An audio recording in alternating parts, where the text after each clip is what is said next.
നമസ്കാരം. ഞാൻ സുധാ സജി.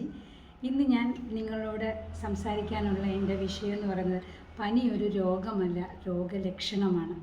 നമ്മൾ ഈ വാക്ക് കേട്ടു തുടങ്ങിയത് നമ്മുടെ കുഞ്ഞിനെ തൊട്ട് നമ്മുടെ വീട്ടിലെ മുത്തശ്ശനും മുത്തശ്ശിയൊക്കെ കേട്ടിട്ടുള്ള അവരിൽ നിന്ന് നമ്മൾ കേട്ട ഒരു അറിവാണ്. പക്ഷേ ഇന്ന് ആധുനിക നമ്മുടെ ഈ ഒരു കാലഘട്ടത്തിൽ നമ്മൾ എത്രമാത്രം നമ്മുടെ മുത്തശ്ശനും മുത്തശ്ശിയും പറഞ്ഞു തന്ന വാക്കുകൾക്ക് പ്രാധാന്യം കൊടുത്തിട്ടുണ്ട്. അതെന്തുകൊണ്ടെന്ന് വെച്ചാൽ ഇന്ന് നമുക്ക് നമ്മുടെ വീടിൻ്റെ എല്ലാം തൊട്ടടുത്ത് ഇങ്ങനെ ഹോസ്പിറ്റൽ നമ്മളെ സ്വീകരിക്കാനായിട്ടിരിക്കുകയാണ്. ആ ഒരു ടെൻഡൻസ് നിലനിൽക്കുമ്പം നമ്മുടെ ദേഹത്തൊരു ചൂട് കൊള്ളുമ്പോഴേ നമ്മൾ ഓടിപ്പോയി ഡോക്ടറെ കാണുന്നു, മരുന്ന് മേടിക്കുന്നു. പക്ഷേ പണ്ടുള്ളവർ അങ്ങനെ അല്ലല്ലോ. അന്ന് ഇത്രയും ഹോസ്പിറ്റലുകളില്ല. അവർ ആ പനിയെ എങ്ങനെ അവരുടെ പ്രകൃത്യാലുള്ള ചികിത്സാ രീതി കൊണ്ട് അവർ നേരിട്ടിരുന്നു. അതിൻ്റെ ആരോഗ്യവും അവർക്കുണ്ടായിരുന്നു. നമ്മളിപ്പോൾ പല സർവേ റിപ്പോർട്ട് നമ്മൾ കേട്ടിട്ടില്ലേ, ആയുസ്സിൻ്റെ ദൈർഘ്യം കുറഞ്ഞുകൊണ്ടിരിക്കുകയാണ് ഓരോ വർഷം കഴിയും തോറും. അത് വേറെ ഒന്നും കൊണ്ടുമല്ല, നമ്മളായിട്ട് വരുത്തി വെക്കുന്ന കുറവുകളാണത്. നമ്മൾ ശരിക്കും അതിനെപ്പറ്റി നമ്മൾ ആഴത്തിൽ ചിന്തിക്കേണ്ടിയിരിക്കുന്നു. പക്ഷെ അങ്ങനെയാണെങ്കിൽ നമുക്ക് നമ്മുടെ എനിക്ക് പറയാനുള്ള, ഞാനൊരു പക്ഷേ എൻ്റെ ജീവിതത്തിൽ പ്രാവർത്തികമാക്കുന്ന കാര്യമാണ്, അല്ലാതെ കൃത്രിമമായിട്ടൊന്നുമല്ല ഞാൻ ഈ പറയുന്നത്. എൻ്റെ ഒരു അപേക്ഷയാണ്. ഏറെക്കുറെ ഇത് ഞാൻ പറയുന്നത് ആരോഗ്യമുള്ള ഒരു ശരീരസ്ഥിതിയുള്ള ഒരു വ്യക്തിക്കുള്ള ഒരു ടിപ്സാണ്. മറ്റൊന്നും പറയാൻ ഞാൻ ആധികാരികമായിട്ട് ഡോക്ടർ പഠിച്ച ആളോ ഒന്നുമല്ല. ഞാൻ എപ്പോഴും നാച്ചുറലായിട്ടുള്ള ഇതിനെ ഞാൻ എപ്പോഴും പ്രോത്സാഹിപ്പിക്കുന്ന ഒരു ചിന്താഗതി ഉള്ളത് കൊണ്ടാവാം ഞാനിത് എൻ്റെ ചാനലിലൂടെ എൻ്റെ പ്രിയപ്പെട്ടവരോട് ഞാനിത് സമ്മതിക്കുന്നത്. അപ്പോൾ എനിക്ക് പറയാനുള്ളത്, നമുക്കൊരു ചൂട് കൊള്ളുമ്പോൾ, ഒരു കുട്ടി ആയിക്കോട്ടെ, ഒരു മുതിർന്ന ഏത് ഏജുള്ളവരാണെങ്കിലും, ആദ്യം നമ്മൾ ചൂട് കൊള്ളുമ്പോൾ നമ്മൾ ചെയ്യേണ്ടത് നമ്മൾ റെസ്റ്റ് എടുക്കുക. ഞാനിപ്പോൾ ജോലിക്ക് പോകുന്നവരാണെങ്കിൽ നിങ്ങൾക്ക് പറ്റുമെങ്കിൽ അവിടെ ചോദിച്ചിട്ട് ലീവ് പറയുക. ഒരു 2 days ലീവ് പറഞ്ഞുകൊണ്ട് റെസ്റ്റ് എടുക്കാൻ നല്ല ഉറക്കം ഏറ്റവും ആവശ്യമാണ്. നമ്മുടെ ബോഡിക്ക് തന്നെ സ്ലീപ്പ് എന്ന് പറയുന്നത് ഒരു ഈക്വലൻ്റ് ടു മെഡിസിനാണ്. അത് നമ്മൾ ആദ്യം അംഗീകരിക്കേണ്ടത്. എപ്പോഴാണോ നമുക്കൊരു ഉറക്കമില്ലായ്മ വരുന്നത്, അത് എപ്പോഴാണ് നമുക്ക് ഉറക്കമില്ലാതെ നമ്മുടെ മനസ്സും ശരീരവും തമ്മിലുള്ള ബന്ധം ഇല്ലാതെ വരുമ്പോഴാണ്. എപ്പോഴാണോ അതിനൊരു താളഭംഗം വരുന്നത്, അന്നേരമാണ് നമുക്ക് അസുഖം നമ്മുടെ ബോഡിയിൽ കണ്ടു തുടങ്ങുന്നത്.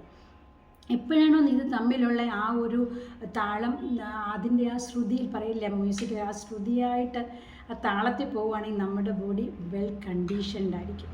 നമുക്കെല്ലാം അംഗീകരിക്കാവുന്ന ഒരു വസ്തുതയാണത്. അപ്പോൾ നമ്മൾ ചെയ്യേണ്ടത് എന്താ, ചൂട് ദേഹത്ത് വരുമ്പോൾ നമ്മൾ എന്താ ചെയ്യുക, നമ്മുടെ റെസ്റ്റ് എടുക്കുക, നമ്മൾ ലൈറ്റായിട്ടുള്ള ഫുഡ് കഴിക്കുക, നല്ല ഉറക്കം.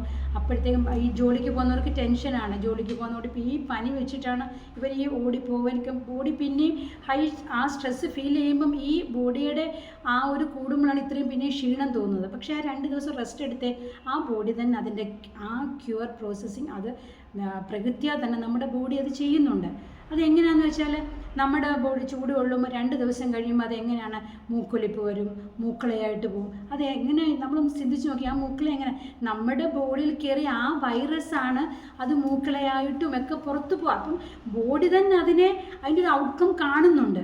പക്ഷെ നമ്മൾ ചൂട് കൂടുമ്പോഴേ എന്ത് ചെയ്യും, പോയി പാരസെറ്റമോൾ കഴിക്കും, അല്ലെങ്കിൽ ആൻറ്റിബയോട്ടിക്സ് കഴിക്കും. അപ്പം നമ്മൾ ആ വരുന്ന ബാക്ടീരിയ നമ്മുടെ ബോഡി തന്നെ സപ്രസ് ചെയ്യുക ചെയ്യുന്നത്, മനസ്സിലായി? അപ്പോൾ ആ സപ്രസിങ് കൊണ്ട് ആ രോഗം നമ്മുടെ ബോഡിയിൽ എക്സിസ്റ്റ് ചെയ്യുകയാണ്. അത് പിന്നെ വേറെ രോഗമായിട്ട് കൺവേർട്ട് ചെയ്യുന്നത്. അപ്പോൾ നമ്മൾ ഈ ഒരു രീതി നമ്മൾ അപ്ലൈ ചെയ്യുവാണ്, ഇന്നത്തെ കാലഘട്ടത്തിൽ നമ്മുടെ ആരോഗ്യസ്ഥിതി എപ്പോഴും മികച്ചതായിട്ടേ നമുക്ക് വരുള്ളൂ. ഒരിക്കലും അതിനൊരു രീതിയിൽ നമുക്ക് നെഗറ്റീവ് എഫക്റ്റ് നമ്മുടെ ബോഡിയിൽ വരില്ല. നമ്മുടെ കുഞ്ഞുങ്ങൾ, അതുപോലെ തന്നെ സ്കൂളിൽ പോകുന്ന കുട്ടികൾ പോകുമ്പോൾ കുഞ്ഞുങ്ങൾക്ക് പനി കണ്ട ഉടനെ നിങ്ങൾ ദയവ് ചെയ്ത് പേരൻസ് നിങ്ങൾ ചെയ്യേണ്ടത് 2 ദിവസം കുട്ടികളെ സ്കൂളിൽ വിടാതിരിക്കുക. അവർ IAS ഒന്നും പഠിക്കുമല്ലോ. കുഞ്ഞുങ്ങൾക്ക് എന്താ വേണേ, നമുക്ക് ഇമോഷണലി നമുക്കൊരു അസുഖം നമുക്ക് ബോഡിയിൽ വരുമ്പോൾ നമുക്കൊരു ഇമോഷണലി ഒരാൾ ടച്ച് ചെയ്താൽ, അല്ലെങ്കിൽ നമ്മുടെ അത് തന്നെ നമുക്കൊരു കിട്ടുന്ന ഇമോഷണലി കിട്ടുന്ന അത് തന്നെ ഒരു ക്യൂറാണ് അല്ലേ, വൈകാരികമായിട്ട് നമുക്ക് കിട്ടുന്ന ഒരു സുരക്ഷിതത്വമാണ്. അപ്പോൾ കുഞ്ഞുങ്ങളെ പ്രത്യേകിച്ചും അമ്മമാർ ലീവ് എടുത്ത് ആ 2 ദിവസം കുഞ്ഞുങ്ങളുടെ കൂടെ ഒന്ന് ചിലവഴിച്ചേ. 2 ദിവസം എടുക്കില്ല, കുഞ്ഞ് വളരെ ആരോഗ്യമായിട്ട് തിരിച്ചു വരും. ഒരു മരുന്നും കൊടുക്കേണ്ട, കുഞ്ഞിനെ കൂടെ കൊണ്ടുവരുന്ന ഇടവേളകളിൽ കുഞ്ഞിന് ഫുഡ് കൊടുക്കുക, അവരെ കളിക്കാൻ അവരുടെ കൂടെ നമ്മളൂടെ കളിക്കുക. അങ്ങനെ കിടക്കുമ്പോൾ നമ്മുടെ കൂടെ, നമ്മുടെ കുട്ടികളാണ് നമ്മുടെ മാറോട് ചേർത്ത് കിടക്കുക. എന്തിനാ അങ്ങനെ പറയുന്നത്, നമ്മുടെ ഒരു അമ്മയുടെ ആ ഒരു ചൂട് തന്നെയാണ് ആ കുഞ്ഞിന് മെഡിസിനായിട്ട് മാറുന്നത്. അതുകൊണ്ട് ഇന്നത്തെ കാലഘട്ടത്തിൽ നമ്മൾ ചെയ്യേണ്ടത് ഈ ഒരു രീതിയിലാണ് നമ്മൾ ഈ പനിയെ കാണേണ്ടത്. അല്ലാതെ ഇതിനെ ഒരു വില്ലനായിട്ട് ഒരിക്കലും കാണരുത്. അതിന് നമ്മളെ സഹായിക്കാനാണ് നമ്മുടെ ബോഡിയിൽ ഈ ചൂട് കൊള്ളുന്നതുമൊക്കെ. അതുകൊണ്ട് ആ രീതിയിൽ നമ്മൾ യുക്തിഭദ്രമായിട്ട് നമ്മൾ ചിന്തിക്കുക.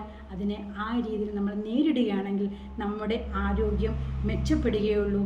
ഒരിക്കലും അതിൻ്റെ ഗ്രാഫ് താഴോട്ട് പോകില്ല. ഈ ഒരു എന്താ പറയുക, ഈ ഒരു എൻ്റെ ഉള്ളിലുള്ള ഈ ഒരു മെസ്സേജ് ഒരു പക്ഷേ എത്ര പേരത് ഉൾക്കൊള്ളുമെന്ന് അറിയില്ല. അതിനെ പ്രൂവ് ചെയ്യിക്കാൻ ഒരു പക്ഷേ ഞാൻ ഈ പറയുമ്പോൾ നിങ്ങളുടെ തന്നെ അമ്മൂമ്മയോ മുത്തശ്ശനോ ഒക്കെ ഉണ്ടെങ്കിൽ ചോദിച്ചാൽ മതി. പണ്ടുള്ളവരും ചെയ്തതാണ് ഒരു കാര്യം. ഒരു സത്യമായി നിൽക്കുന്ന ഒരു യാഥാർത്ഥ്യബോധം എന്താണെന്നറിയോ? അന്നത്തെ ഡെത്ത് റേറ്റും ഇന്നത്തെ ഡെത്ത് റേറ്റും തമ്മിൽ നമ്മളൊന്ന് കമ്പാരിസൺ ചെയ്താൽ മതി. ഒരിക്കലും ഇത്രയും ഫെസിലിറ്റീസ് വന്നിട്ടും നമ്മുടെ ഡെത്ത് റേറ്റ് കൂടിയിട്ടുണ്ടോ കുറഞ്ഞിട്ടുണ്ടോ? അത് നമ്മൾ ആദ്യം ചിന്തിക്കേണ്ട കാര്യം. അതുകൊണ്ട് ദയവ് ചെയ്ത് ഇങ്ങനെ നമ്മുടെ പഴയ രീതിയിലുള്ള ഒരു ട്രീറ്റ്മെൻറ്റിൽ അല്ലെങ്കിൽ ആ ഒരു രീതിയിൽ നമ്മൾ ഈ പനിയെ കണ്ടാൽ ഇതൊരിക്കലും ഒരു വില്ലനല്ല. ഞാൻ ഈ പറയുന്ന വിവാദങ്ങൾ വരുന്നത് മറ്റുള്ളവർ എന്തെങ്കിലും പനി വന്നു, പക്ഷേ അത് മറ്റു ആരോഗ്യം എടുത്തു പറയുന്നു. ആരോഗ്യമുള്ള ബോഡിയുടെ കാര്യമാണ്. PSC മെമ്പർഷിപ്പ് ഉള്ളവരുടെ കാര്യമല്ല. അതായത് പ്രഷർ, ഷുഗർ, കൊളസ്ട്രോൾ, ആ ബോഡി മെമ്പർഷിപ്പ് ഉള്ളവരുടെ കാര്യം ഞാൻ പറയുന്ന ആധികാരികമായിട്ട് ഒരു ഡോക്ടർ ബാക്ക്ഗ്രൗണ്ട് ഒന്നും എനിക്കില്ല. അത് ഏതൊരു അസുഖത്തിനെയും നമ്മുടെ ഡിസീസിനെ നമ്മൾ നേരിടുന്ന നമ്മുടെ മനസ്സിൻ്റെ ധൈര്യമാണ്. അതാണ് ഏതൊരു അസുഖത്തെയും നമ്മളെ രക്ഷപ്പെടുത്തുന്നതും നമ്മുടെ വിൽ പവറാണ്. അത് എല്ലാ ഡോക്ടേഴ്സും അസന്നിത്യം തെളിയിച്ചിട്ടുള്ള കാര്യമാണ്. നമ്മുടെ ബോഡിയിൽ വരുന്ന അസുഖത്തെ നമ്മൾ എങ്ങനെ അതിനെ നേരിടുന്നു അതിനെ ഡിപ്പെൻഡ് ചെയ്താണ് അതിൻ്റെ പിന്നെ എന്താ പറയുക ഡ്യൂറേഷൻ ഓഫ് അതിൻ്റെ എസ്കേപ്പും നമുക്ക് നടക്കുന്നത്. അതുകൊണ്ട് നമ്മുടെ ബോഡിയിലുള്ള ഒരു സാധാരണ പനി വരുമ്പോൾ ദയവ് ചെയ്ത് എനിക്ക് ഇന്നത്തെ തലമുറയോട് പറയാനുള്ളത്, കുഞ്ഞുങ്ങളെ ഈ രീതിയിൽ നിങ്ങളൊന്ന് അപ്രോച്ച് ചെയ്ത് നോക്കൂ. ഈ അതുപോലെ തന്നെ എനിക്ക് അടുത്ത ഒരു സജഷനുകളുണ്ട്. കുസൃതി കൂടിയ കുഞ്ഞുങ്ങൾ അടങ്ങിയിരിക്കുന്നില്ല, ഇങ്ങനെയൊക്കെ കുറേ പേരൻസൊക്കെ ഇങ്ങനെ പറയും. അതും എനിക്ക് പറയാനുള്ളത്, കുസൃതി കൂടുന്ന കുഞ്ഞുങ്ങളെ നിങ്ങളുടെ കൂടെ ഇരുത്താൻ പറ്റും. എപ്പോഴാണെന്നറിയോ?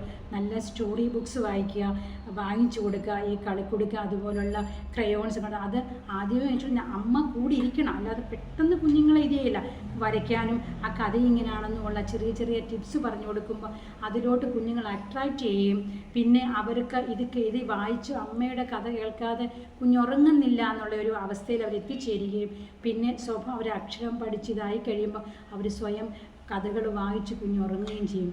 ഈ രീതിയിൽ ഒരു സമീപനം നമ്മുടെ കുഞ്ഞുങ്ങൾക്ക് വന്നാൽ കുഞ്ഞുങ്ങളെപ്പോഴും നമ്മുടെ നാടിൻ്റെ ഏറ്റവും വലിയ സമ്പത്ത് നമ്മുടെ കുഞ്ഞുങ്ങളാണ്. ഒരു ആരോഗ്യമുള്ള കുഞ്ഞുങ്ങളും ആരോഗ്യമുള്ള ഒരു മനസ്സും നമ്മുടെ പുതിയ തലമുറയ്ക്ക് ഏതൊരമ്മയാണോ കൊടുക്കുന്നത് അതെന്നും രാജ്യത്തിൻ്റെ സമ്പത്തായിരിക്കും. ഇത്രയും പറഞ്ഞുകൊണ്ട് നിങ്ങളുടെ മുന്നിൽ എൻ്റെ ഈ വിനീത വാക്കുകൾ ഞാൻ സമർപ്പിക്കുന്നു. ലോക സമസ്ത സുഖിനോ ഭവന്തു.